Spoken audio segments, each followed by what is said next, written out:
একজন শিল্পী যিনি কণ্ঠের জাদু দিয়ে আমাদের হৃদয় স্পর্শ করেছেন, 5 দশক ধরে যার গান আমাদের জীবনের সঙ্গী, পেয়েছেন সব শ্রেণীর জনপ্রিয়তা। যাকে বলা হয় তারকাদের তারকা, উপমহাদেশের সঙ্গীত জগতের সেই জীবন্ত কিংবদন্তি রুনা লায়লার 73তম জন্মদিন আজ। 1952 সালের 17 নভেম্বর সিলেটে জন্ম হয় এক ছোট্ট মেয়ের। মাত্র 2.5 বছর বয়সে তার বাবা বদলি হয়ে পাকিস্তানে চলে যান। লাহোরে কাটে তার শৈশব, কিন্তু ছোট্ট হৃদয়টা শিখেছিল সুরের ভাষা মায়ের কোলে বসে। 6 বছরের রুনা লায়লা তার প্রথম গানের ধ্বনি বের করেন। 11 বছর বয়সে পাকিস্তানে জুগনু সিনেমা দিয়ে প্লেব্যাকের জগতে পা রাখেন। তখনও কি কেউ জানতো এই ছোট্ট মেয়েটি একদিন দক্ষিণ এশিয়ার গানের আকাশে তার নাম লিখে দিবে?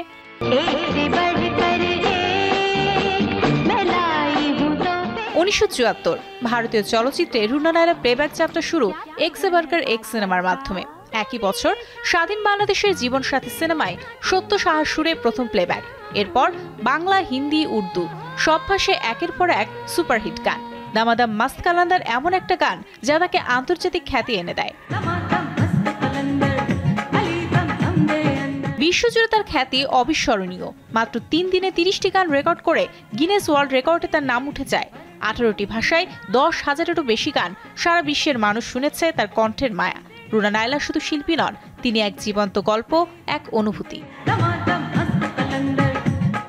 দীর্ঘ 5 দশক ধরে রুনা লায়লা আমাদের উপহার দিয়েছেন অসংখ্য কালজয়ী গান, লোকজ, গজল, পপ, রক, আধুনিক। 7 বার জাতীয় চলচ্চিত্র পুরস্কার, ভারতের সাইকেল পুরস্কার, পাকিস্তানের নিগার ও ক্রিটিক্স পুরস্কার, সবই তার সঙ্গীতের প্রতি নিবেদনকে প্রমাণ করে।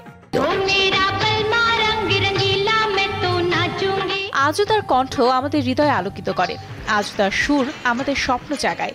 বরেণ্য এই শিল্পীর জাদুময়ী সুর আমাদের সঙ্গীতকে আলোকিত করুক আরো বহুদিন।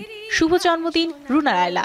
শিল্পী হয়ে তোমাদেরই মাঝে চিরদিন মারিও সেন, শোবিস টুনাইট। শিল্পী আমি শিল্পী।